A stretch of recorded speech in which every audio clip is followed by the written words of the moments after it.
Então, pessoal, boa tarde. Agradecer a presença de todas e todos.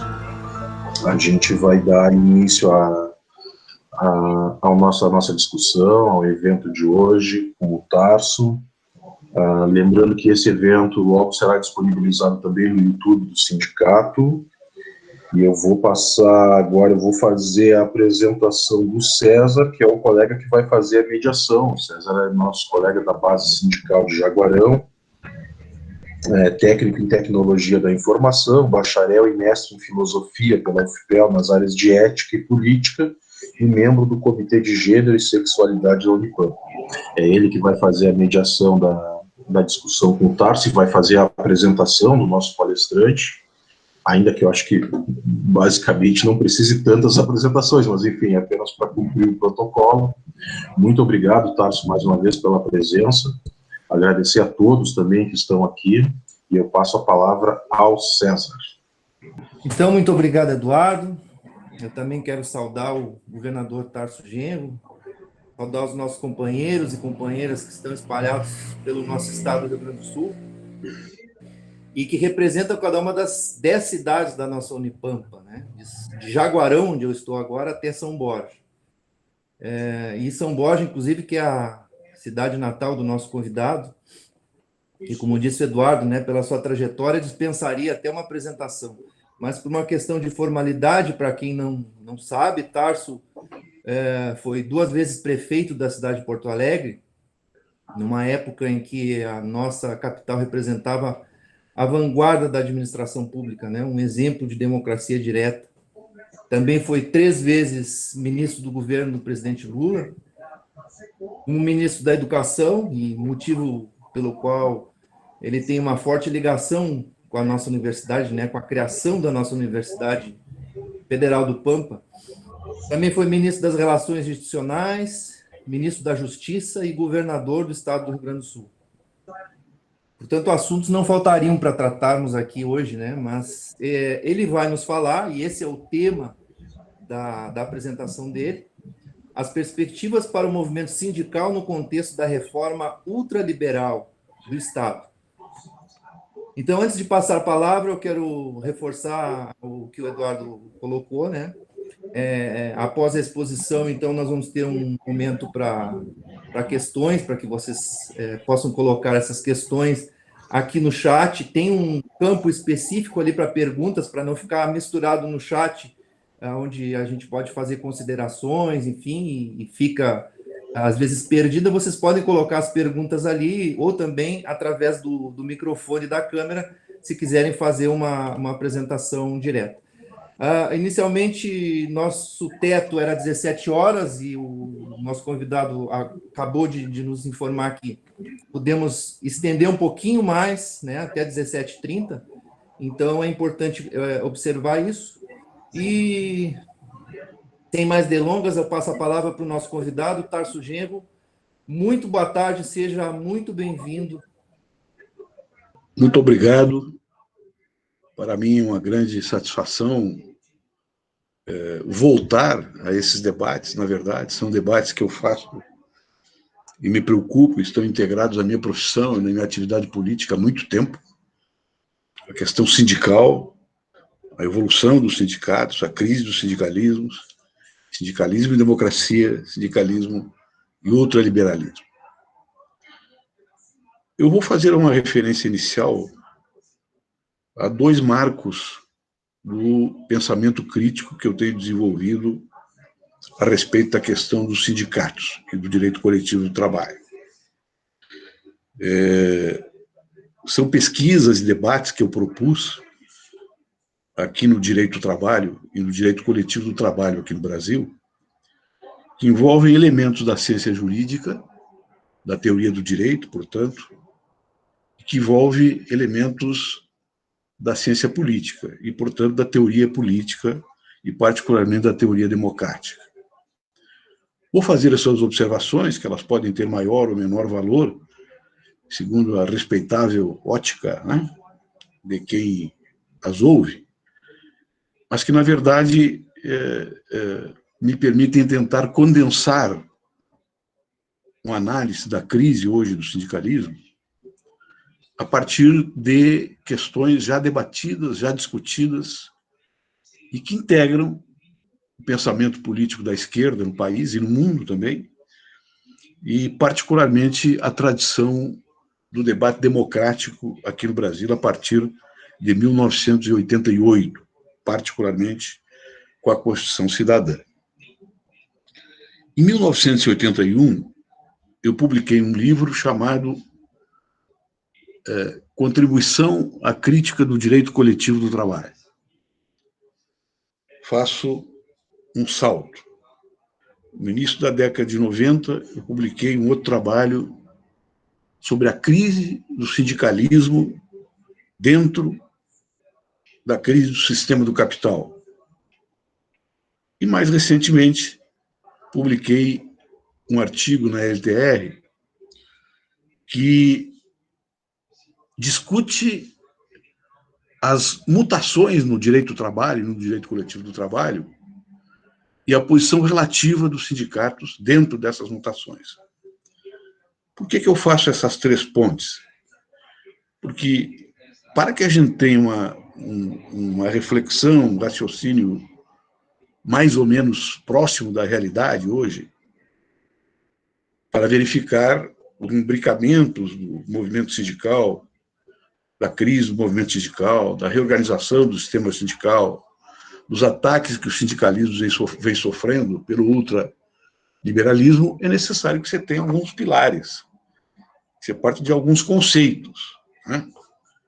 Cada pessoa que fosse falar a você sobre isso teria os seus conceitos e os seus pilares para emitir uma opinião, a não ser que essa pessoa simplesmente fizesse aquilo que se chama enunciados positivistas, né?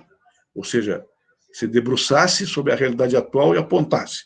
Isso aqui está certo, isso aqui está errado, essa norma está certa, essa norma está errada, segundo uma visão cujos princípios, cuja base teórica, cuja fundamentação histórica não aparecem nas indagações, nas propostas que essa pessoa faz.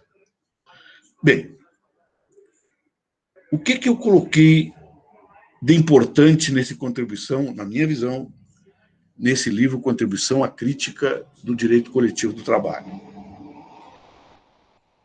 Eu coloquei que o direito do trabalho, o direito coletivo do trabalho, é um direito que estuda as relações macrocorporativas na sociedade. O que eu quis dizer com isso? Que quando o direito coletivo do trabalho ele foca aqueles que vendem sob um contrato de dependência a sua força de trabalho, ele está se reportando a pessoas que estão incluídas na sociedade civil, estão incluídas dentro do sistema econômico do capital e estão por dentro da sua profissão de maneira agrupada, demandando seus direitos. Demandando seus direitos. Um operário metalúrgico, um trabalhador do serviço público, que está militando no seu sindicato, ele se reporta ao conjunto da sociedade, dentro das normas que o Estado de Direito lhe abriga, dentro do seu movimento, dentro do seu sindicato, dentro do seu movimento sindical, articulado de forma horizontal ou não, ele se reporta ao seu empregador a partir de um feixe de relações contratuais que ele tem com o seu empregador e que começam e terminam dentro dessa relação corpórea, dessa relação corporativa. É o trabalhador demandando coletivamente sobre o seu patrão, seja através de uma ação direta, como a greve, que é uma forma de ação jurídica prevista nas normas constitucionais democráticas, seja através das ações originárias do direito coletivo do trabalho, seja através dos movimentos de pressão para perseguir um contrato coletivo de trabalho. Mas é uma relação macrocorporativa. Naquela oportunidade, eu tive um debate com alguns setores, dentre os juristas que estudavam o direito do trabalho, que debatiam o direito do trabalho, e que representavam pontos de vista diferentes dentro do mundo do trabalho,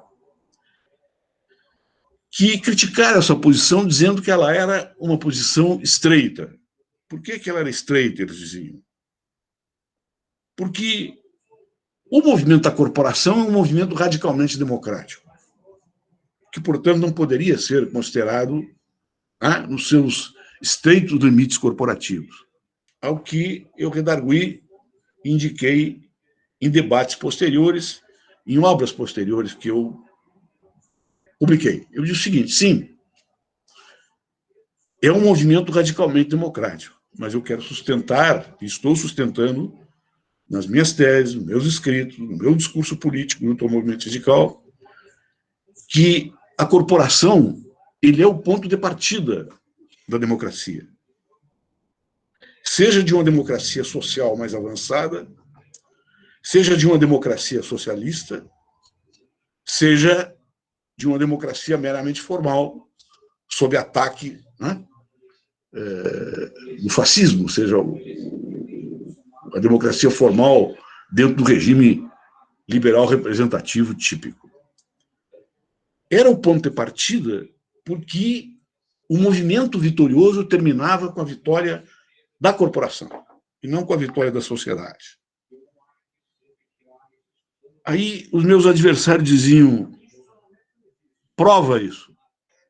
Eu dizia: basta provar, basta apontar, basta provar, por exemplo, que está emergindo, a partir de agora, um conjunto de serviços que são prestados à empresa, seja a empresa comercial, seja a empresa industrial, seja uma empresa de serviços com outra tipicidade, que estão se servindo de um conjunto de categorias de trabalhadores que não têm uma relação direta contratual com a empresa e que, portanto, ficam por fora das conquistas de um dissídio coletivo, de uma sentença de dissídio coletivo, de um acordo ou de um contrato coletivo de trabalho. Naquela época eu dava um indicativo ainda bem elementar. Hoje já tem uma feira imensa de serviços prestados dentro da mesma empresa que não conformam a mesma categoria profissional e não aproveitam os dissídios, os contratos coletivos e os avanços da categoria central. Eu digo o seguinte: olha, as grandes fábricas modernas hoje estão cheias de cozinheiros, varredores do chão de fábrica, varredores dos refeitórios, que não são metalúrgicos, que são de empresas prestadoras. Então, a gente verificava ali o surgimento da terceirização das empresas, da fragmentação do mundo do trabalho, que hoje alcançou um nível espetacular, um nível monstruoso, segundo a visão que você possa ter a respeito disso. No setor público, vocês são testemunhas hoje, dentro da estrutura da universidade, dentro da estrutura dos institutos federais, dentro da estrutura das escolas de nível superior autônomas, que não integram ainda um centro universitário, que não integram uma universidade, um conjunto de categorias que estão lá dentro infiltradas pela terceirização. Infiltradas por um processo de terceirização que vai adquirindo, em primeiro lugar, um estatuto jurisprudencial, né, que é corretivo, que nega a terceirização,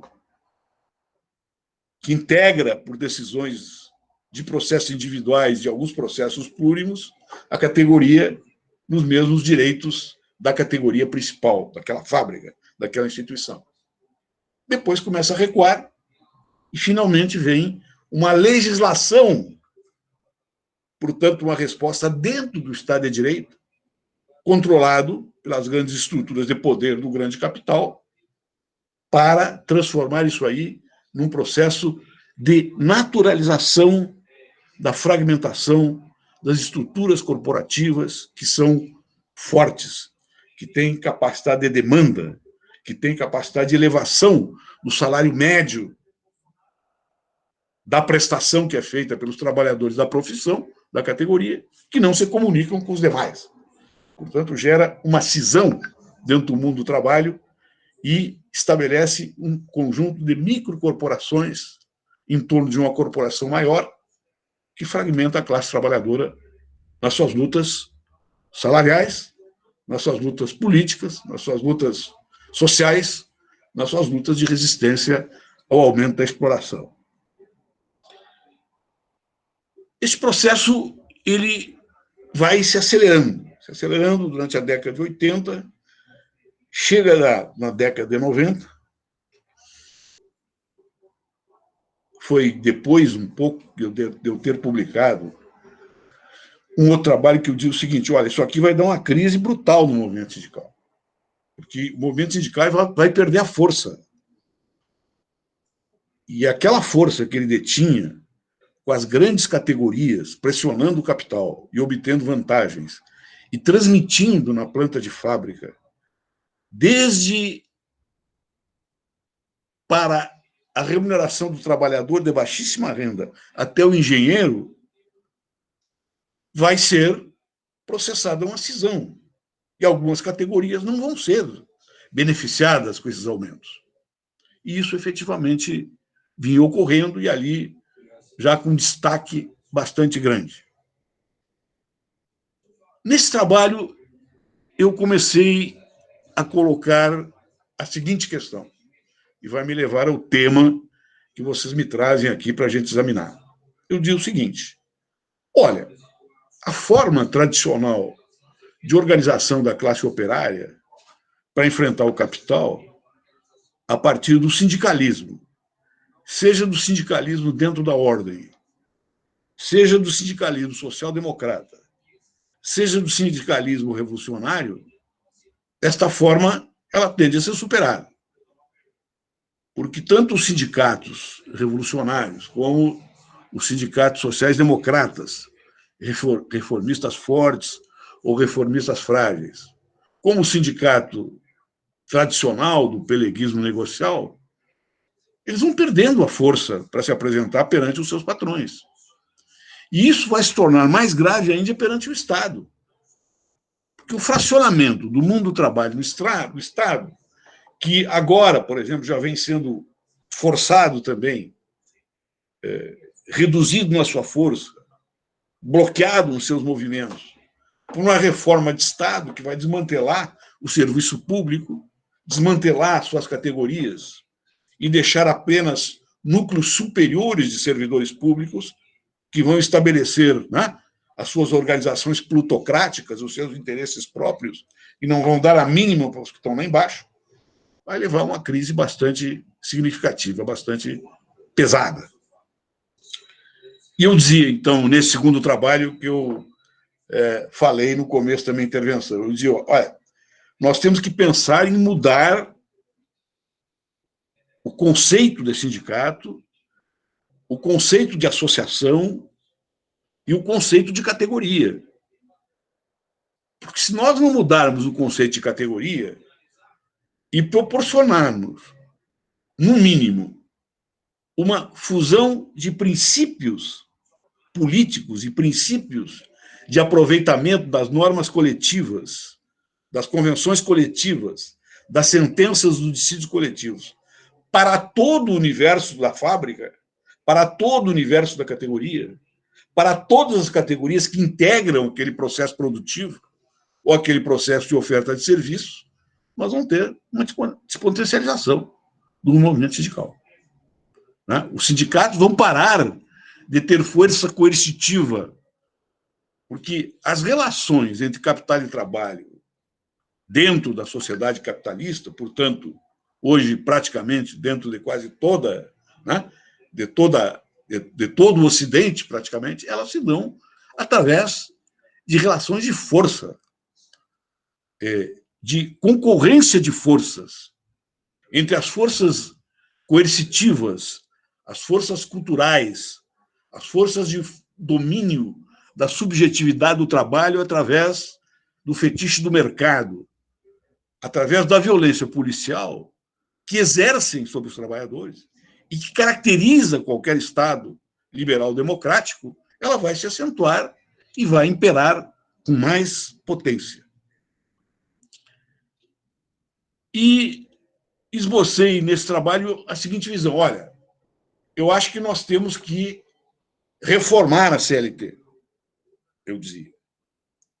E daí acrescentava: reformar a CLT para construir novas tutelas, não para reduzir o seu potencial protetivo. Então, construir novas tutelas significava, naquela época, hoje isso aí já está plenamente caracterizado pelos prestadores de serviços, né? Entregadores de mercadorias, de transporte individual, conjunto de prestadores que são contratados de maneira subordinada pelos algoritmos, né? E que não têm, teoricamente, não tem formalmente um contrato estabelecido de subordinação, mas são totalmente subordinados. Então, eu dizia, naquela época eu ainda falava em categorias, né, que já tinham aparecido, que são categorias históricas, né? Por exemplo, eu dizia, o serviço de segurança de uma fábrica.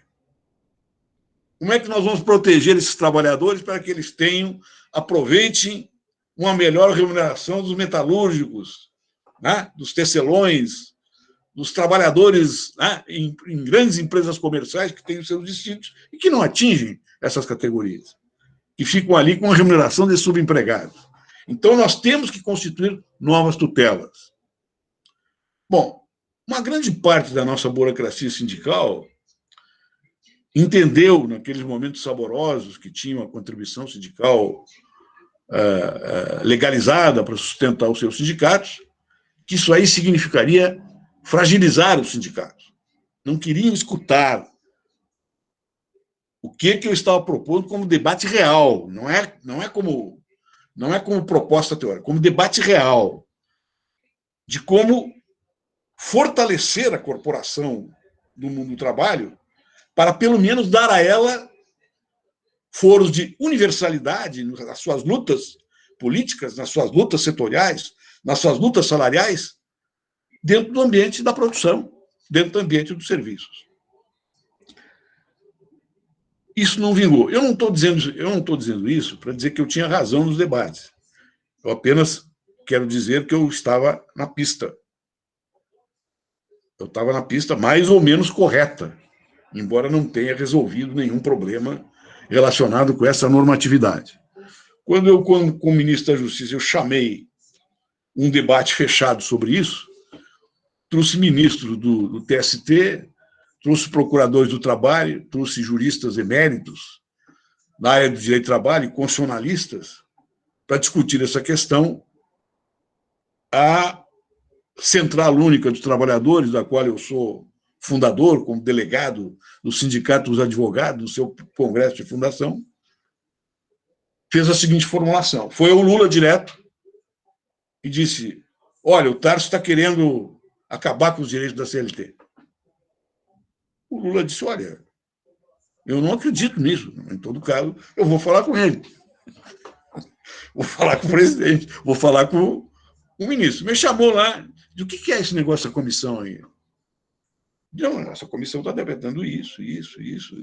Tais e tais pessoas estão participando. Na área do juiz do trabalho, quem trabalhava, quem estava nessa comissão era a juíza Magda Biavaski, grande juíza na área do direito do trabalho, ex-desembargadora do TRT da 4ª Região, que estava lá discutindo também de forma crítica, mas positiva. Vamos ver o que nós vamos fazer. Eu disse para o presidente Lula: olha, não é esse debate, o debate é esse. Tal. Aí, como estava um momento político muito difícil, o Lula me pediu o seguinte: suspende um pouco esse debate.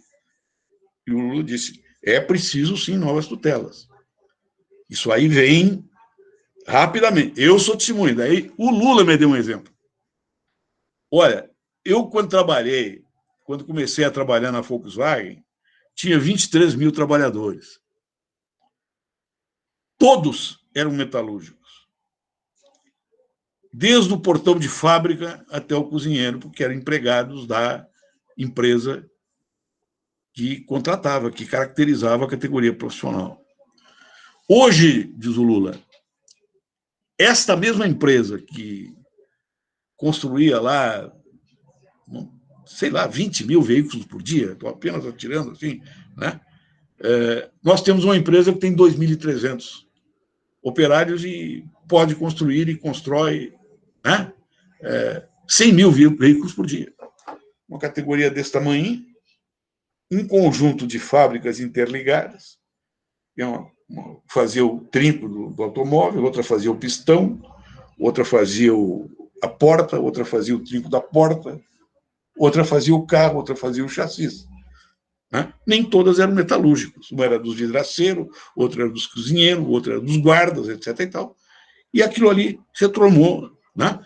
Estabeleceu um regime de colaboração universal entre as empresas, um regime de colaboração horizontal, que, ao mesmo tempo que concentrava, diminuía o número de trabalhadores, fragmentava as categorias com reflexo violento no movimento sindical e na caracterização histórica, jurídica, do que significava uma categoria profissional.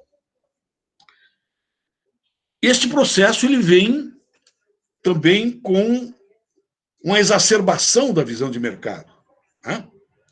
E no estabelecimento dos trabalhadores, e aí é o domínio subjetivo que o capital exerce sobre os trabalhos, de que o trabalhador já não se faz mais, não cria mais a sua identidade na praça, nas lutas, nas assembleias, na cultura política dos trabalhadores vinculadas, seja que partido for, seja que sindicato for. Eles começam a estabelecer a sua identidade no mercado. A identificação das pessoas passa, né, da produção para o mercado. E o mercado passa a ser o sublimador de todas as energias políticas da classe trabalhadora. Então, não há mais uma identificação, eu sou um metalúrgico. Não. A identificação é, eu compro o quê? Eu compro o quê pelo mais barato que estão me oferecendo. A minha identidade vem por aí, né? Que, ao mesmo tempo, democratiza a chegada ao mercado e rebaixa o poder aquisitivo do conjunto da classe.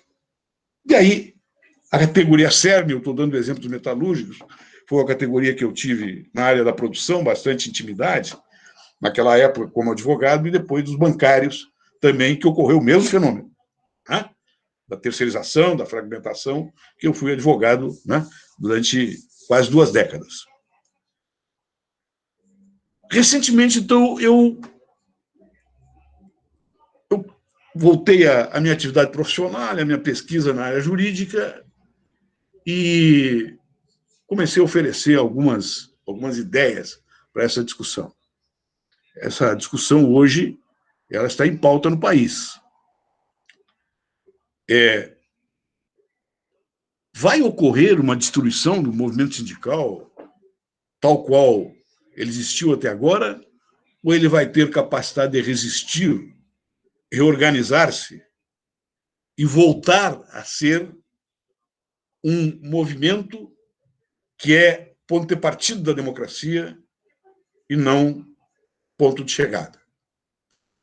O grande equívoco da crítica jurídica e política que você fez do movimento sindical é o equívoco que o movimento sindical, por si só, poderia gerar uma nova sociedade no país, fechando as suas escotilhas para o resto da sociedade e, particularmente, para o resto do movimento operário e do movimento dos trabalhadores. E o preço que nós estamos pagando, né, não é um preço que é derivado da má-fé ou da inconsciência, mas sim da vitória da hegemonia neoliberal sobre as relações de trabalho, sobre o mundo do trabalho e sobre a organização do sistema político. As estruturas de poder tradicional do Estado, como o Congresso Nacional, o Parlamento, o Poder Judiciário e o Poder Executivo, eles são hoje reféns dessa dominação. A grande estrutura que irradia a concepção que deve ser adotada sobre as políticas econômicas, sobre as políticas financeiras e as suas consequências gerais sobre o mundo do trabalho não estão mais nas mãos desses três poderes. Estão nas mãos do Banco Central, que responde aos demais bancos centrais e que responde, portanto, às agências privadas especulativas globais que radiam e fizeram isso de maneira magistral a partir do consenso de Washington, dizendo o seguinte, né? Tem democracia demais, tem sindicalismo demais, tem negociação coletiva demais, tem democracia demais. Nós temos que pôr ordem nesse galinheiro. E o galinheiro somos nós. São aqueles que somos ou vinculados diretamente ao mundo do trabalho ou devotamos as nossas energias intelectuais a defender os interesses do trabalho, os interesses de uma nova sociedade. Tem um fenômeno muito interessante ocorrendo agora, com a vitória do Joe Biden, quando o Joe Biden vem e apresenta publicamente uma agenda social-democrata típica. Qual é o debate que está ocorrendo no meio da esquerda hoje, no meio do sindicalismo hoje, no meio do campo democrático hoje, a respeito destas propostas do Joe Biden, que dizem o seguinte, olhem bem a fala dele, a classe média só existe porque os sindicatos tiveram força, senão ela não existia, o que é uma característica dos países mais desenvolvidos, tanto na França como na Inglaterra, né? Como nos países nórdicos que mantêm uma estrutura social-democrata, o sindicato organizado de baixo para cima, né? Que era um sindicato reformista, social-democrata, não era um sindicato revolucionário, isso é outra história que ocorreu em outros territórios, com outras consequências. Mas dentro, né, da concepção que pretende vincular o desenvolvimento democrático da sociedade à sua máxima potencialidade, sem negar o capitalismo, esses países chegaram a um limite, né, chamado limite dos anos gloriosos, onde as sociedades se reorganizaram, houve uma grande distribuição de renda, um sistema de proteção social e previdenciário, né, extraordinário, que melhorou muito a vida, né, dos trabalhadores no mundo capitalista.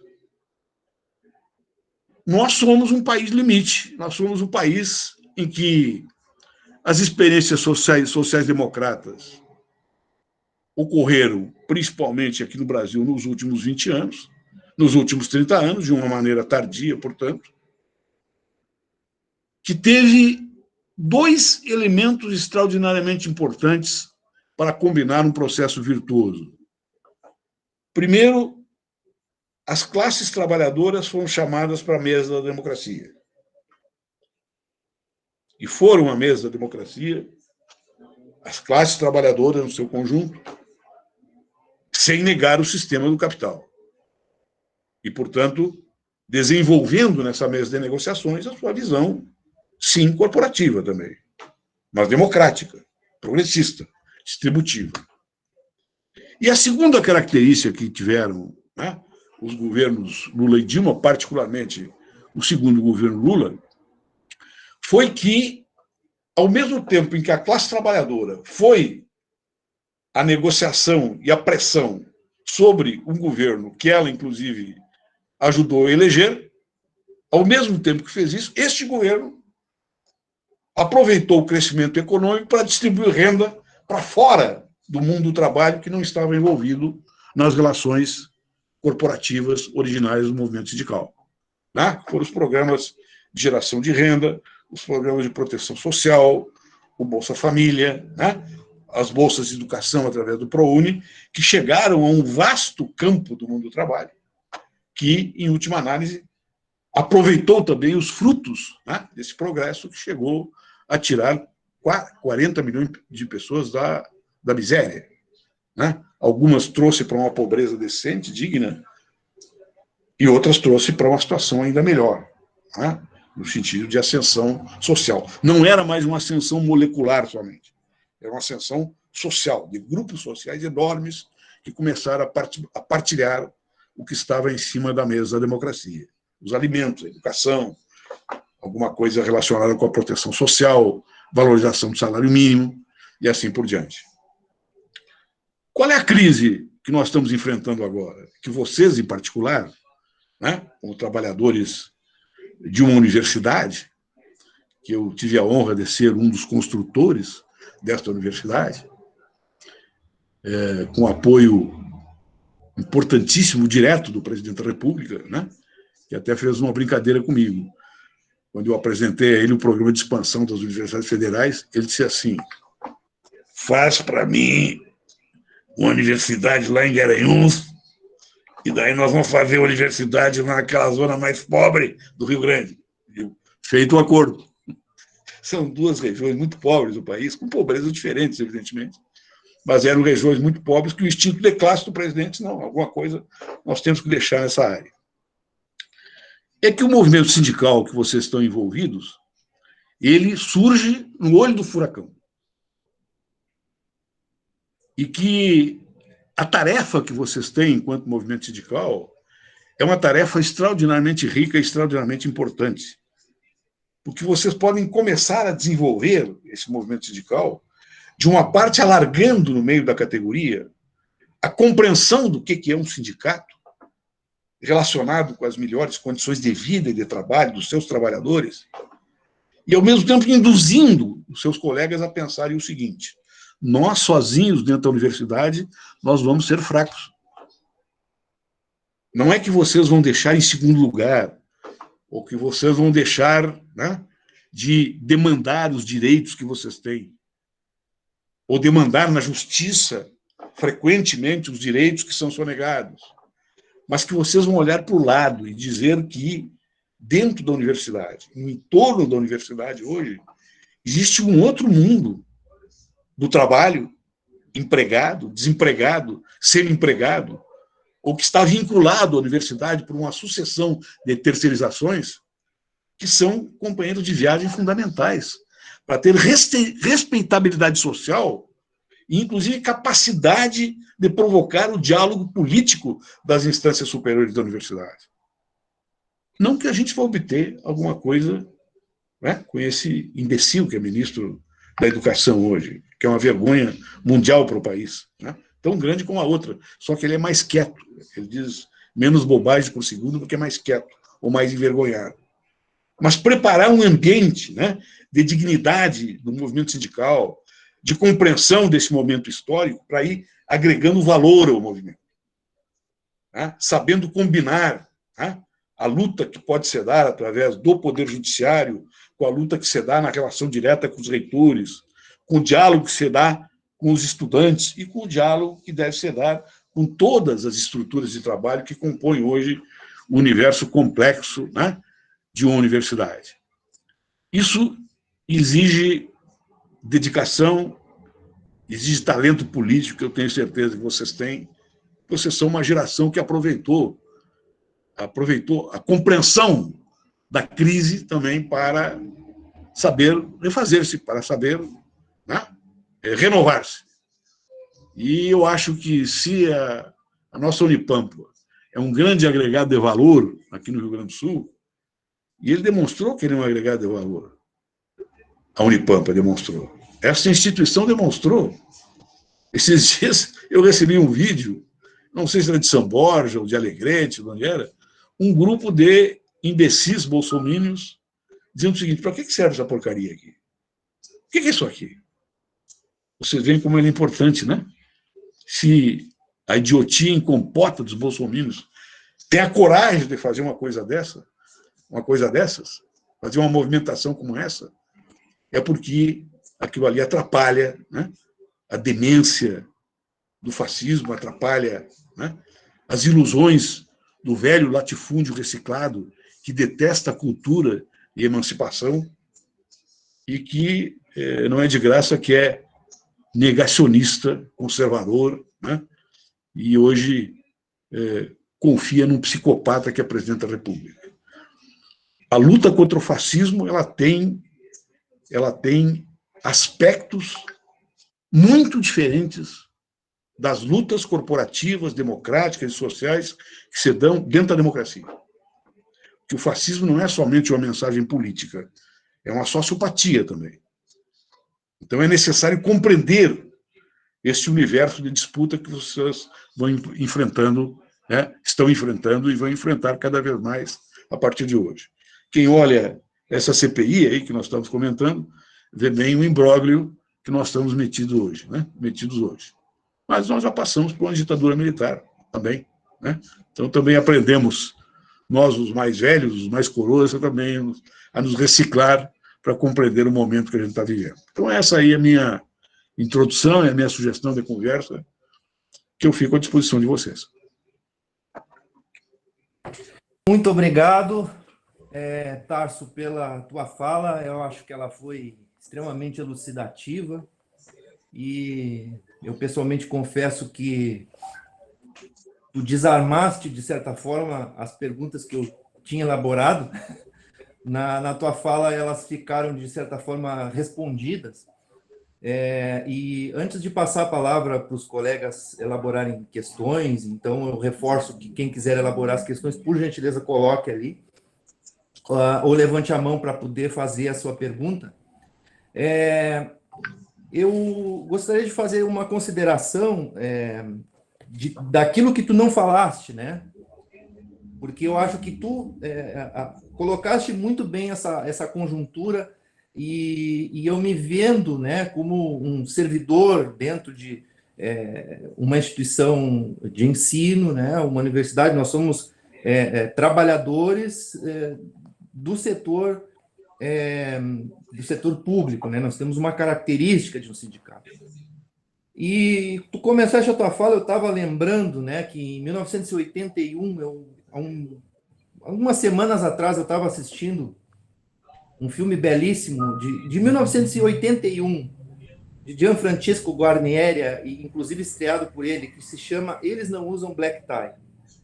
É um drama familiar, mas que tem como pano de fundo, né, uma greve de trabalhadores. Então, 1981, né, lá se vão 40 anos aí. Quanta coisa aconteceu desde então. Nós tivemos, como tu bem disseste, uma Constituição, e isso é uma coisa muito importante no país, né?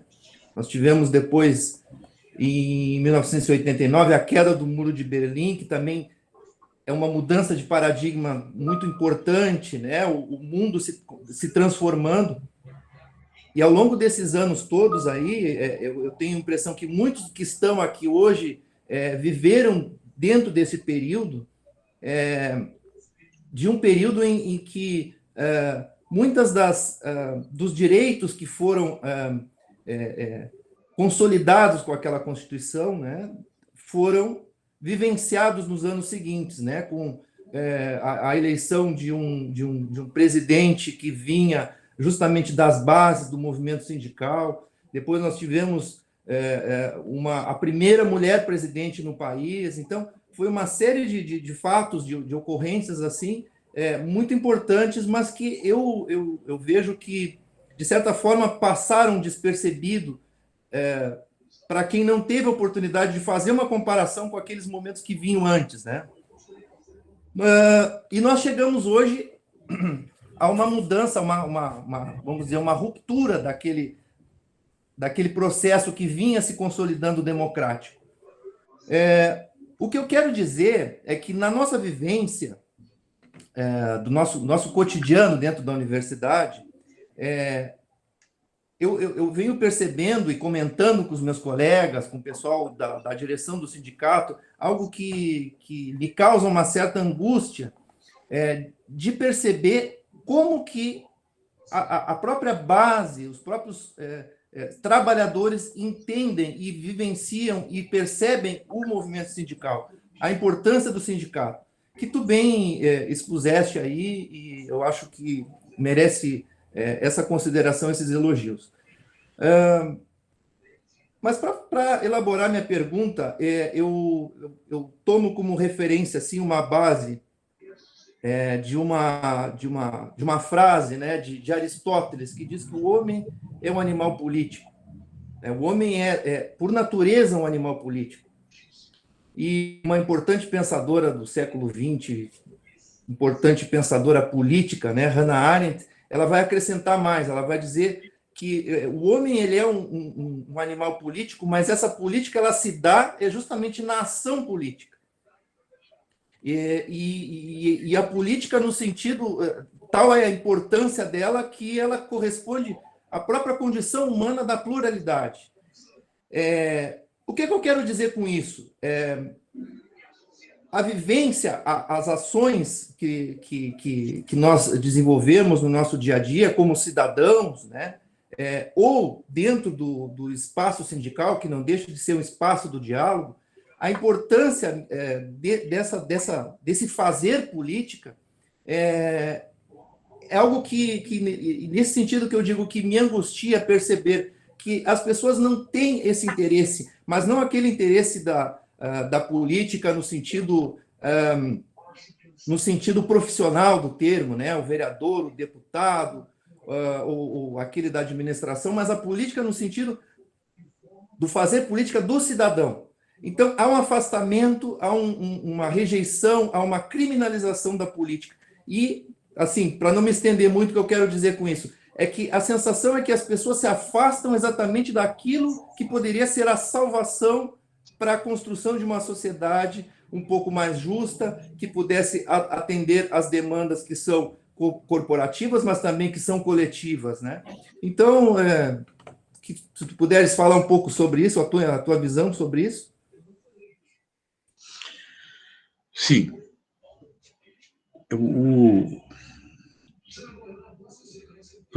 A tua lembrança das fórmulas, né, das formulações de Aristóteles a respeito da política, elas são pertinentes e corretas, na minha opinião. E acho que sempre é um ponto de partida importante para a gente refletir sobre a política moderna, inclusive. Mas nós não podemos esquecer que, quando Aristóteles ele falava que o homem, né, que o ser humano é um animal político,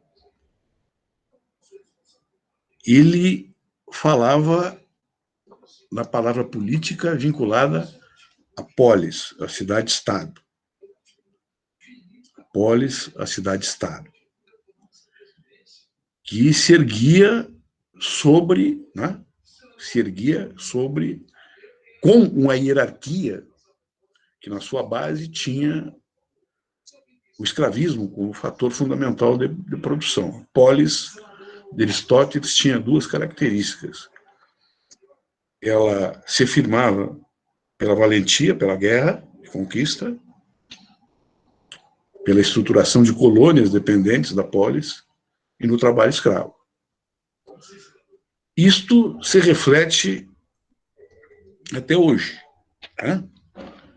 A social-democracia, por exemplo, ela foi erigida,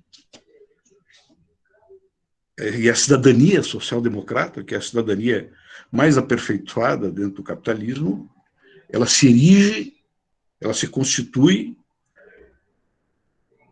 e divide bens obtidos da subserviência colonial, né, do excedente colonial. Você olha nas ruas de Madrid, nas ruas de Lisboa, nas ruas de Bruxelas, nas ruas da França, né, tem todo um excedente colonial lá que está instaurado, que permitiu que se construísse um regime social-democrata que tivesse alguma equitatividade distributiva. Então, a questão democrática e a questão da cidadania estão, em última análise, na base da política. Elas devem ser compreendidas dentro do Estatuto Aristotélico, ou seja, nós estamos reproduzindo um tipo de democracia que tem na sua base um mundo do trabalho superexplorado, como ocorre fora da social-democracia, ou um mundo do trabalho que compartilha, né, compartilha das relações contratuais de uma nova ordem social e que favorece, né, o conjunto da sociedade, porque espalha, por exemplo, o sistema de proteção social da social-democracia atingiu os desempregados, os mais pobres, quer dizer, melhorou a vida de todo mundo. Aí eu diria, depende das nossas utopias. Né? Depende das nossas utopias. Se nós formos analisar o próprio surgimento do Estado de Direito, né, que está assentado, né, nas palavras do Sir Edward Coke, se reportando a carta, né, a Bill of Rights, que institui, né, o início da transição, né, da sociedade feudal para a sociedade moderna na Inglaterra, nós vamos perceber que quando os líderes que defendiam o parlamento, a importância do parlamento naquela oportunidade, para o Estado de Direito, para conformar a democracia, eles estavam, na verdade, isolando o parlamento, que era também exercia as funções de poder julgador, né, dos grandes delitos, dos grandes crimes da monarquia, estavam afastando, né, o parlamento de serem controlados, afastando o parlamento do controle da nobreza, mas afastando o parlamento do controle da nobreza para que o parlamento pudesse estabelecer as normas de hierarquização de uma nova sociedade dentro de um Estado em que o direito seria resolvido no parlamento de uma maneira universal, tratando, né, o camponês, o barão e o super senhor feudal com regras idênticas que estabeleciam a manutenção dessa hierarquia. Então, o Estado de Direito surge assim também. Esta é a origem do Estado de Direito democrático, e que se projeta até hoje na formação, na elitização, né, na compreensão que as nossas instituições assumem das regras jurídicas quando elas não correspondem a uma hierarquia social. Um exemplo concreto. Como é que os tribunais julgam o acesso aos direitos fundamentais? Os direitos fundamentais, eles correspondem a uma determinada normatividade que reflete o preâmbulo da Constituição, que é antirracista, que é igualitário, que é democrático e que promete a soberania popular. Quando vai julgar os direitos fundamentais, que me dão direito à casa, comida, né, igualdade perante a lei, eles dizem que falta uma norma para regular isso, e não aplicam esses direitos fundamentais. Começa agora um movimento para dar efetividade aos direitos constitucionais, aos direitos fundamentais, que ainda está no seu começo aqui no Brasil. Seu começo muito pobre, inclusive. Então, como é que as pessoas compreendem a política numa sociedade estagnada e estabilizada como a nossa? Estabilizada nas diferenças de classe, nas diferenças de hierarquia, nas diferenças, inclusive, raciais, nas diferenças de oportunidades que as pessoas têm sobre a vida. As pessoas compreendem a política de acordo com o grau de fruição que elas têm dessa hierarquia. Se eu pergunto, né, para um cidadão de classe média alta se ele abdica de ter uma vida social em grupo durante a pandemia para não transmitir a doença, para não transmitir o vírus, para colaborar com uma disciplina social, né, que bloqueia a pandemia, ele diz, não, você está cerceando a minha liberdade. Então, não interessa se ele vai ser um agente de difusão, né, do vírus, da pandemia, ou se casualmente não vai ser, se ele toma determinados cuidados. Mas ele diz, você está cerceando a minha liberdade. Então, esta é a democracia que nós temos do ponto de vista material. As pessoas naturalmente acolherem a sua posição de classe com a posição que mais concretamente identifica o pleito democrático. Se eu pergunto para a plutocracia do Estado hoje, que está vazando o teto constitucional aí, recebendo os seus valores, Você acha que seria correto você reduzir o seu salário numa escala que viesse do topo para o centro, para conseguir embaixo nós dar uma remuneração melhor para os servidores e para os terceirizados? Essa pessoa vai responder o quê? Isso é um direito meu.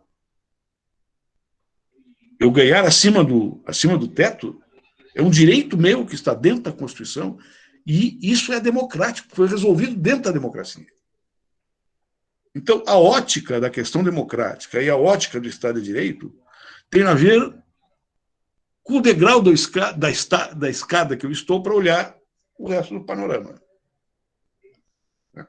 O que fez a social-democracia de generoso nisso aí? E eu não sou um social-democrata, eu sou um socialista, mas eu acho que a social-democracia foi um avanço dentro do sistema do capital que pode irradiar exemplos importantes. A social-democracia diz o seguinte: olha, vamos comprimir um pouco, de baixo para cima e de cima para baixo, e vamos melhorar o abastecimento de cultura, de bens necessários à poluição da vida, ampliar isso aqui mais um pouco para dar um horizonte maior, né? Um horizonte melhor de vida para a comunidade em geral. Isso que está sendo bloqueado hoje. O ultraliberalismo é este bloqueio. O ultraliberalismo diz claramente que basta. O ultraliberalismo diz que isto é desperdício de recursos públicos. O ultraliberalismo diz que ampliar recursos para a educação pública, aumentar o número de universidades, investir em infraestrutura para criar empregos é desnecessário. Fabricar bens necessários à vida, bens necessários à vida cotidiana, não precisa fazer isso.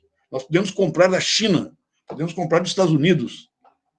Nós temos que ser bem comportados gestores do orçamento para pagar a dívida pública. É um outro esquema de vida, é uma outra visão da democracia e é uma outra visão da cidadania. Aonde leva isso? Leva a essa situação que nós estamos vivendo. Né? Onde o bem supremo que o Estado deve garantir e impor regras coletivas para que esse bem supremo possa ser usufruído minimamente, ele passa a ser violado sistematicamente. Né? Quando se quer impor uma determinada disciplina social e usar determinados recursos, até com emissão de moeda, como está fazendo o Biden, né? Para manter as empresas funcionando, né? As pequenas, médias, microempresas resistindo para manter os empregos, isso não é contabilidade pública. Isso aí não é orçamento público. Isso aí eles chamam gasto de recursos de maneira desnecessária e de natureza atécnica. Então, isso gera uma política e gera níveis de satisfação nessa hierarquia social. As pessoas da classe média como nós, uns mais acima do topo, outros da média, outros mais abaixo, mas as pessoas de classe média como nós, que não aderem a isso, são pessoas muito generosas e muito inteligentes e muito humanas, porque elas não estão pensando nela. Elas estão pensando numa maioria ferrada, deslocada, sobrevivente, nas esquinas, sem emprego, vendo seus filhos morrer de fome. Estão pensando neles. Então, é uma visão de cidadania e de Estado de Direito completamente diferente, que não se comunica em momentos de crise. Em momentos de abastança, pode haver acordos, né? Como no grande contrato social-democrata, e melhorar um pouco, de maneira significativa, as coisas. Né? Mas, num momento de crise, onde os próprios países altamente desenvolvidos distribuem os efeitos das crises para os estados neocoloniais ou submetidos ao seu império, essas relações não se comunicam. E para que não se comuniquem, é necessário criar na sociedade uma mentalidade hobbesiana, naturalista, de que os mais fortes sobrevivem. No caso, não é nem os mais inteligentes, nem os mais fortes fisicamente, são os mais fortes economicamente. Então, gera, né, aí já contra a visão do Aristóteles, né, homo homini lupus. Então, a política do Aristóteles seria que o homem é lobo do homem, nessa interpretação ultraliberal. Né? Então, isso está envolvido na problemática, né, na concepção de um novo movimento sindical. Vejam, por exemplo, o exemplo que o MST está dando em relação à fome no país hoje. O MST está distribuindo gratuitamente em várias regiões do país, de acordo com as suas possibilidades, alimentos produzidos pelo campesinato diretamente nos lugares que as pessoas estão passando fome. Então, isto é uma nova visão. As pessoas, às vezes, não prestam atenção. Isso é uma nova visão do movimento camponês aqui no Brasil. Eu estive num congresso, que foi em Brasília ou em Goiânia, não me lembro. Quem estava comigo lá era o Requião. Eu já tinha saído aqui do governo do Estado, inclusive, onde o MST mudou de estratégia. O MST disse o seguinte: agora nós já alcançamos, não digo 100% das nossas necessidades, mas uma boa parte delas, em matéria de terra, nós temos que entrar na batalha da produção.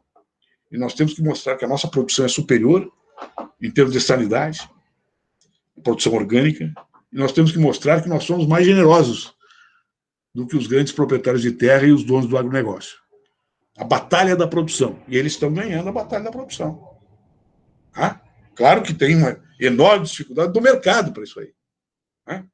Aqui no Rio Grande do Sul, por exemplo, eu, quando era governador do Estado, eu introduzi um programa que nunca foi comentado pela grande imprensa, que era o Programa da Agricultura Camponesa, que nós pegamos os camponeses mais endividados que foram retirados, inclusive, do PRONAF, que é o programa da agricultura familiar mais generoso da história da América Latina.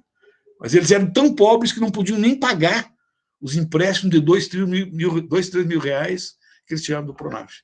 Então, nós fizemos um programa aqui no Estado para financiar o pagamento das dívidas deles para eles voltarem para o PRONAF. Fizemos o absolutamente inverso da política neoliberal, colocando no mercado quem foi expulso do mercado, subsidiado pelo Estado. Claro que, no outro dia que o Sartori tomou posse, ele terminou com esses programas tudo, assim como terminou com os órgãos técnicos de sustentação desses processos. Então, a questão democrática ela está hoje vinculada a uma nova visão, inclusive, do que é o projeto democrático moderno. Qual é a nova utopia democrática? Dentro do Estado de Direito ou contra o Estado de Direito deformado pelo fascismo, em última análise, que é a quadra concreta que nós estamos vivendo hoje. E aí o movimento sindical do setor público tem uma enorme responsabilidade. Então, eu quero passar agora a palavra para o Eduardo, nosso colega da direção do sindicato, que vai formular uma outra questão. Obrigado, César. Eu vou tentar formular a pergunta, acho que um pouco em cima do título da exposição e um pouco até das perspectivas que tu colocaste no final aqui, Tarso, quando tu faz, de repente, de um novo movimento sindical, de um novo Estado democrático de direito, uma nova utopia. Quando a gente fala em perspectivas para o movimento sindical, nesse contexto desse Estado que está sendo esvaziado da sua responsabilidade de bem-estar social, enfim, da responsabilidade por, de repente, fomentar atividades econômicas, um equilíbrio social, eu vou pensar, assim, que nós, do meio sindical, dos trabalhadores, nós temos uma relação direta também com um campo político maior, um campo político, como tu colocaste, de pensar o outro, de pensar uma justiça social, uma justiça econômica. Então, nós temos uma relação umbilical com o campo da esquerda, quer algumas pessoas gostem da palavra ou não, é esse o nosso lugar de fala, digamos, esse é o nosso ponto de partida, E então, se nós estamos pensando na perspectiva do movimento sindical, eu gostaria que também tu colocaste agora um pouco da perspectiva da esquerda como um todo,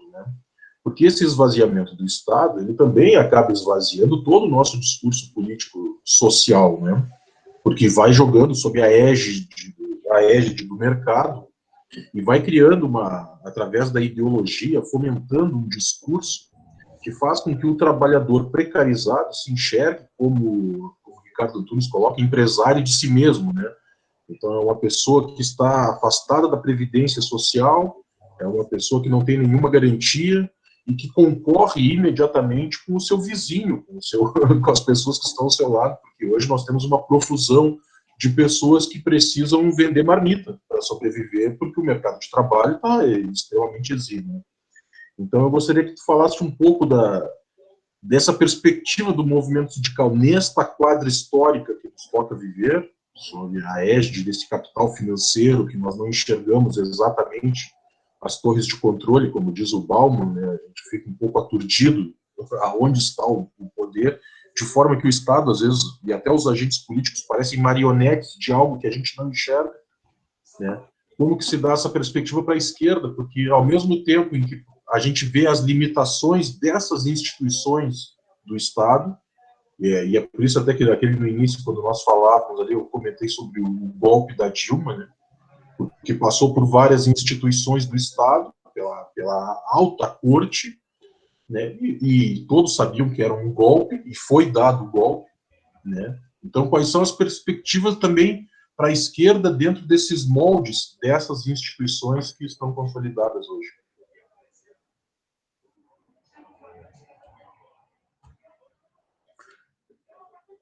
Houve um gap aqui na minha comunicação com você, mas eu já estou voltando. Só um momentinho, por gentileza.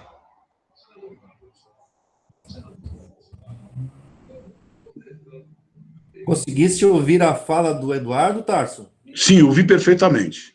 Vocês estão me ouvindo aí também? Sim. Tá.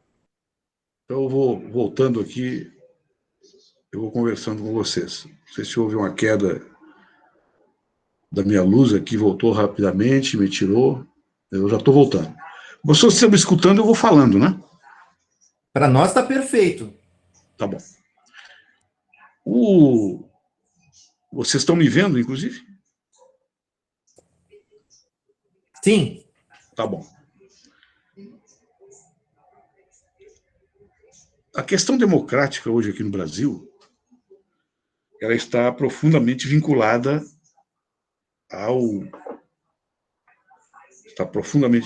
ao fascismo, à emergência do fascismo, e está profundamente vinculada à crise da democracia liberal representativa. Onde é que você vê vestígios desta crise? Na separação entre representante e representado, de um lado, na crise do sistema político, a crise dos partidos, portanto, e também no funcionamento das instituições do Estado, funcionamento do relacionamento, do checks and balances das instituições do Estado. O Poder Judiciário vem assumindo, né, o que chamam de um protagonismo, né, um protagonismo superior àquilo que está previsto na Constituição Federal, e, ao mesmo tempo, rebate, né,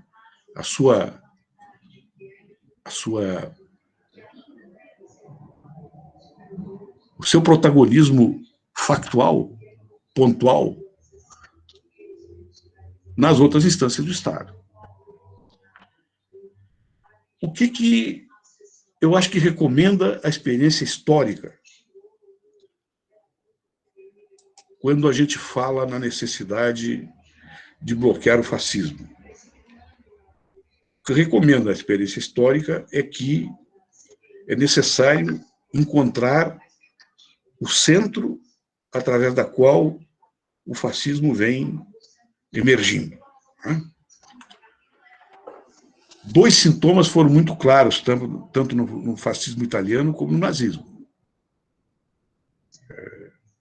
O surgimento de estruturas de poder armado paralelos ao Estado, de uma parte.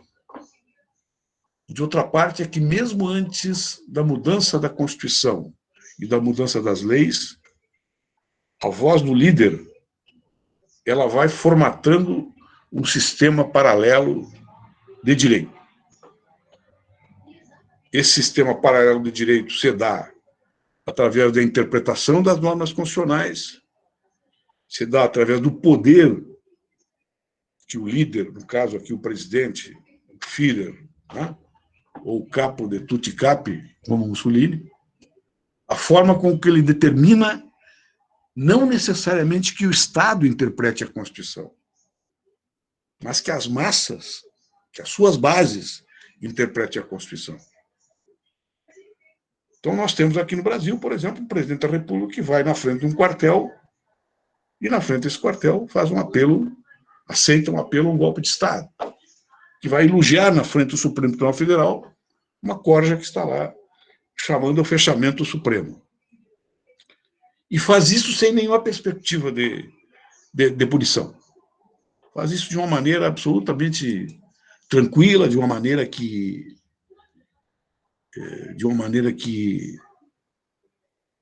é aceita, é naturalizada na sociedade. O que eu acho que o movimento social, o movimento sindical, o movimento da intelectualidade deve refletir como unidade nesse momento para debelar a ameaça fascista, que já está num estado adiantado, um adiantado grau de persuasão social. É desconstituir a palavra do líder, colocando-o no seu lugar. Ou seja, levando o líder à desmoralização completa, à desmoralização política, à desmoralização pela sua inépcia em governar e pela sua ausência de compromisso mínimo com a ampla maioria da sociedade. E, para isso, tratar a partir de um bloco dirigente novo no país, de um bloco político novo, proposto pela esquerda, que tem a capacidade de avançar até o centro para instituir esses bloqueios. Esses bloqueios, eles têm que ser consubstanciados, na minha opinião, num programa mínimo de transição. Uma tendência em determinados setores da esquerda estar sempre colocando o chamado programa máximo, né? O máximo de possibilidades de utopia socialista ou democrática que não tem base social para ser alavancada. Então, o que eu chamo de um programa mínimo de unidade? Primeiro, partir da consciência que o que vai determinar as relações políticas internas são as relações exteriores, são as relações com os atores globais. Não há nenhum tipo de política interna importante que não deva ser ancorada na política externa. E a política externa tem fontes muito plurais hoje de relacionamento. Tem a União Europeia, tem a China, hoje tem os Estados Unidos, né? Tem o Bloco Oriental e tem os países intermediários, como o Brasil, a África do Sul e tantos outros países que formam, né, um terceiro espaço de política. Por que isso? Porque sem uma reestruturação da dívida pública, da dívida interna e de um controle do país sobre o seu próprio orçamento, não tem programa de desenvolvimento, nem programa de transição e nem programas sociais.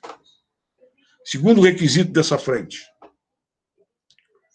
reformar as estruturas políticas do país. Uma reforma política no país. Uma reforma política que procure devolver um mínimo de autenticidade e de legitimidade para os partidos atuarem.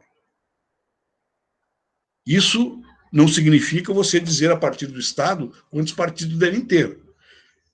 Mas significa você dizer a partir do Estado que os partidos têm que recuperar uma determinada vida institucional e respeitabilidade nos seus diversos espaços de atuação que não permitam, por exemplo, que um partido se forme e que o presidente do partido, todos os anos, reafirme as direções existentes, mantendo suas direções provisórias. Não tem sentido isso. Isso não é partido. Isso se torna um aparato de produção de políticos profissionais totalmente vinculados às suas relações regionais, aos seus interesses locais, que deformam completamente a vida dos partidos. Tem partidos que só fizeram o seu congresso de fundação, fizeram a sua assembleia de fundação, nunca mais fizeram mais nada, só existe no papel e nos aparatos de controle burocrático que eles vão desenvolvendo, recebendo dinheiro do Estado, através das leis que drenam recursos para os partidos políticos. Então, uma reforma política. Eu sou a favor do voto em lista, mas isso aí é outro assunto, não vou entrar agora. Eu acho que o voto em lista ele obriga os partidos a serem mais sérios, né, nas suas disputas internas, na formação das suas candidaturas e assim por diante. E um terceiro elemento, que é um programa imediato de combate à fome e de produção de empregos, uma economia produtiva de empregos. São 3 elementos bem simples que podem produzir acordos capazes de alavancar uma nova etapa no processo democrático brasileiro. Daí, a partir desse momento, a partir desta transição, cada força política vai fazer as suas alianças, estabelecer os seus caminhos. É possível isso hoje? Eu acho que é. E aponto para uma questão concreta extremamente importante. Se não se tiver um candidato único para enfrentar o candidato da centro-direita e o do fascismo, né, se isso ocorrer, pode ter um protocolo de convívio para que no segundo turno todos estejamos juntos em cima desse programa de transição. Isto é o que eu digo de uma estratégia conscientemente orientada para a derrota do fascismo no Brasil. O Bolsonaro mantém o seu 30% na base, vai continuar mantendo. Esse pessoal é um fenômeno, né, ideológico, sociopático. Né? Nós estamos num país que mais de 40% da população acha que a Terra é plana, né, segundo uma última pesquisa autorizada que saiu, né, e que a vacinação é uma conspiração comunista, né, para tolher a liberdade das pessoas. Então, as nossas tarefas são muito elementares, mas são tarefas que eu acho que são estratégicas, ou seja, aquelas que, se não forem cumpridas, as demais não ocorrerão, as demais não aparecerão no cenário político como possibilidade.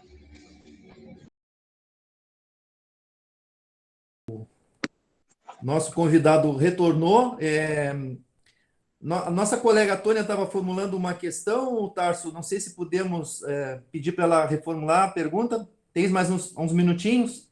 Então tá. Tem, desculpe a queda aqui, mas não, sou bem focado. Então, boa tarde, né, ao ex-governador, ex-ministro, companheiro de luta. Eu voltei um pouco assim na ideia lá do início da fala, que eu fiquei um pouco curiosa. Quando o senhor falou na questão de quando era ministro da Justiça, que se pensava nessa reformulação, né, da CLT para a criação de novas tutelas, né, e que houve imediatamente, eu na hora que o senhor estava falando já pensei, isso houve resistência imediata, porque eu acho que toda vez que a gente ouve, né, os trabalhadores ouvem reforma da Previdência, reforma, a gente já pensa em retirada de direitos, porque historicamente é isso que acontece, né?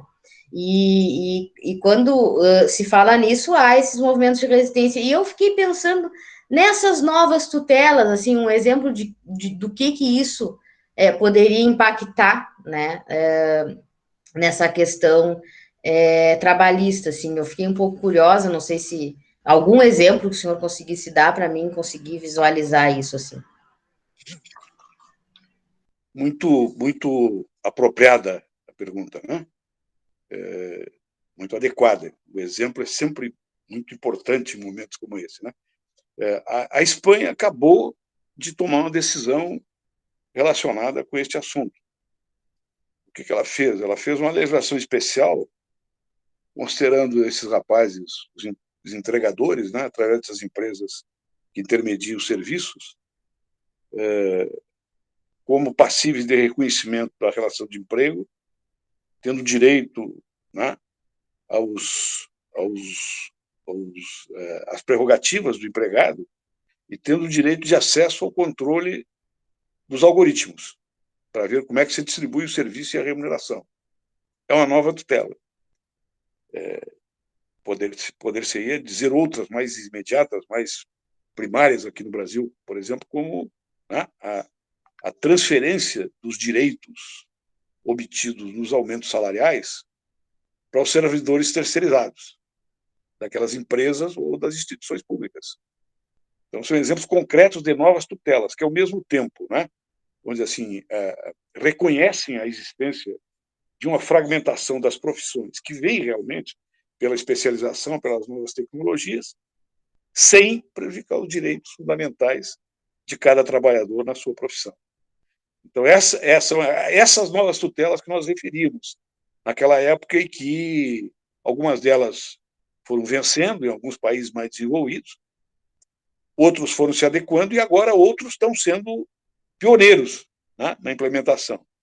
Um exemplo que deu a Alemanha, por exemplo, em momentos de crise, né, nós temos hoje um companheiro nosso, Flávio Benítez, advogado trabalhista, que é presidente do sindicato da Volkswagen, na Alemanha. Ele foi para lá, estudou direito, se tornou professor e militante sindical, e foi trabalhar na Volkswagen. E lá os advogados dos sindicatos têm direito a pertencer à diretoria. E ele hoje é o presidente de um dos grandes sindicatos da Volkswagen.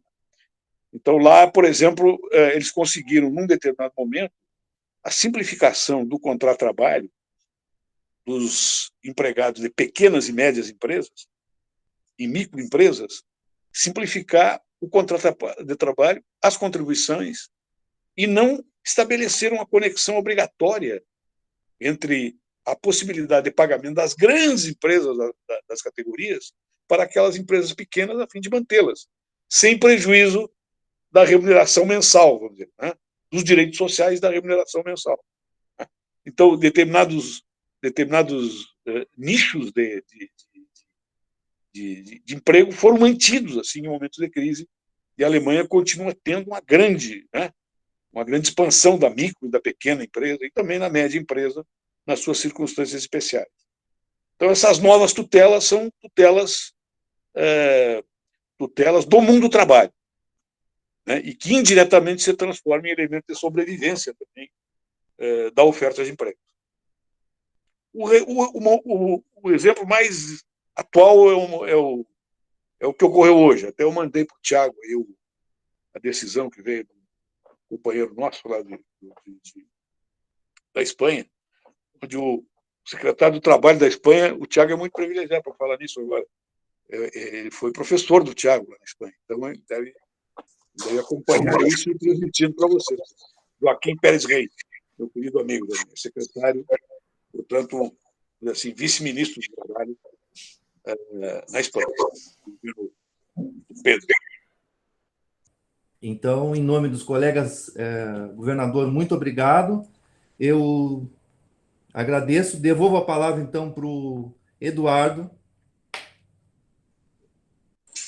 Bom, César, obrigado. Queria, em nome da direção do Sindipamp, em nome de todos os colegas, de toda a categoria, todos agradecer ao Tarso, agradecer a todos que se empenharam em construir esse espaço, principalmente ao Tarso por ter disposto do seu tempo para ter participado com nós aqui. Dizer que, de certa forma, hoje a gente tem uma relação com o Tarso, porque o Tarso é consultor jurídico do escritório que faz a assessoria jurídica do Sindipampa, né, o RCSM, e junto com o Paese Ferreira, advogados. Então a gente tem uma relação, de certa forma, jurídica, pelo menos, em proximidade, a gente conta com o Tarso, e mais do que isso, eu acho que a gente também tem uma relação política de ética, né, uma relação de enxergar a sociedade para além do próprio umbigo, para além da sua própria existência, e olhar para o outro, né. Eu acho que essa tentativa de criar esse espaço aqui é justamente para que nós possamos amadurecer as ferramentas políticas para que a gente construa um país melhor e que a gente saia desse momento de atoleiro que a gente está vivendo, né. Eu acho que esse momento não representa a nossa trajetória e a nossa trajetória política. Então, agradecer mais uma vez ao Tarso muitíssimo obrigado, agradecer a todos os colegas que participaram, deixar o Tarso também um momento aí para a gente se despedir, né? E agradecer a todos. Muito obrigado. Fico orgulhoso de ter participado e estou à disposição do sindicato e de vocês todos para a gente continuar esse diálogo em outras oportunidades. Um abraço e muito obrigado por tudo. Obrigado pela atenção. Obrigado, Tarso. Agradecendo ao Tarso, pessoal, me despeço de todos vocês. Vamos encerrando por aqui a gravação. Muito obrigado pela presença de todos. Semana que vem a gente continua com o nosso seminário, né? Vamos divulgar a programação, vamos participar. E é isso, estamos muito felizes de criar, oportunizar mais esse espaço de conhecimento e de amadurecimento político, tá? Um abraço, tudo de bom, pessoal.